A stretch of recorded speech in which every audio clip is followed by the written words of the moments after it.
Mga kapuso, nagpapakawala po ngayon ng tubig ang Angat Reservoir sa Bulacan. Sa nakalipas na 24 oras, nasa mahigit 215 meters ang water level ng nasabing dam.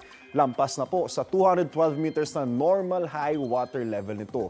Isang gate ang binuksan sa Angat dahil inaasahan pang tataas ang tubig doon dahil sa pag-ulang dulot ng east release ayon po yan sa Pag-asa. Bukod sa Angat, isang gate din po nagpapakawala ng tubig sa Ipu Reservoir na nasa Bulacan din. Mataas din po ang water level sa Lamesa, ang Buklao, Binga, Magat at Caliraya Reservoir. Mababa naman po ang tubig sa San Roque at Pantabang Reservoir sa nakalipas na 24 oras.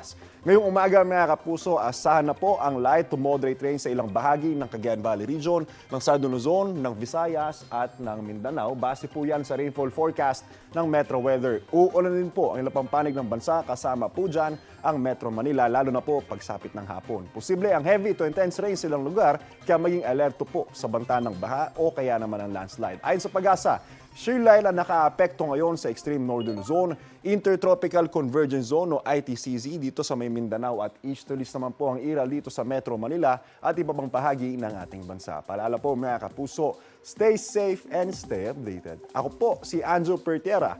Know the weather before you go. Porong Mark Safe lagi, mga kapuso.